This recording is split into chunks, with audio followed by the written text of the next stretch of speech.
خطفته يد الردى من يا طبيب بطبه أرداك. قل للمريض عوفي ونجا من بعد ما عجزت فنون الطب من عافاك.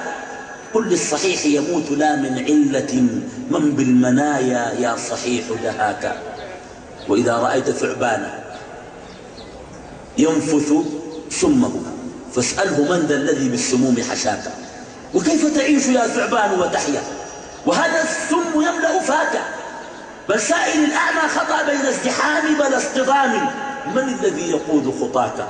واسأل بطون النحل كيف تقاطرت شهدا وكل الشهد من حلاك. بل سائل اللبن المصفى كان بين دم وفرث من الذي صفاك. قل الجنين يعيش معزولا بلا راع ولا مرعى من الذي يرعاك. قل للهواء تحسه الأيدي ويخفى عن عيون الناس من أخفاك. وإذا رأيت النبت في الصحراء يربو وحده فاسأله من أرداك. وإذا ترى الجبل الأصم مناطحا قمم السحاب فسله من أرساك. وإذا رأيت البدر يسري ناشرا أنواره فاسأله من أسراك.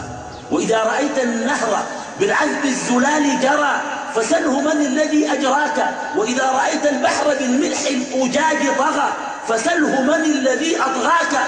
وإذا رأيت الصبح يسفر ضاحيا فاسأله من يا صبح صاغ ضحاك. وإذا رأيت الليل يغشى داجيا فاسأله من يا ليل حاك دجاك. بك أستجير فمن يجير سواك فرحا ضعيفا يحتمي بحماك. مالي ومال الأقوياء وأنت يا ربي قوي الشأن ما أقواك. مالي ومال الأغنياء وأنت يا ربي الغني ولا يحد غناك. مالي وأبواب الملوك وأنت من خلق الملوك وقسم الأملاك. إني أويت لكل مأوى في الحياة فما وجدت أعز من مأواك. والله حلنا والله ما رأينا أعز من مأوى الله. والله أنا مشيت دول بدون مبالغة عزموني رؤساء الدول وملوكها. والله قعدت في الصينية وقاعدين جنبي والله سخرت منهم. جابوا لي نحن 3 ضيوف مشينا نعمل محاضرات وشاركنا في بعض الأنشطة في المساجد والإذاعة والتلفزيون وكده. قالوا يا أخي الملك عازمكم. مشينا نحن 3 أنا وواحد خاتل لنا جمل قدر لو باكل في الصينية مشوي والله ما أكلت. قلت الملوك ديل كده اللي بيخش عليهم بيكرموا جد.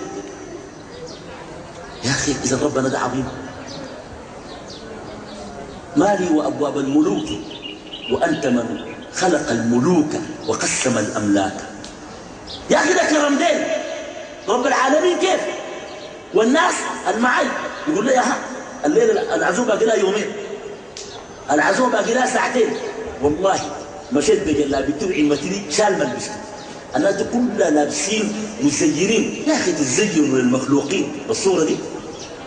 تلاقي شنو هو بشر ياكل ويشرب ويمرض وأعزكم الله يخش دورة المياه ويطلع ويمشي ويخاف وهكذا. إني أويت لكل مأوى في الحياة فما وجدت أعز من مأواك. ما في ذل بيرتاح أصلا إلا الذي يعيش في كنف عزيز.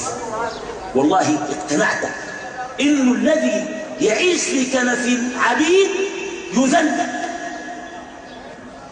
فبالتالي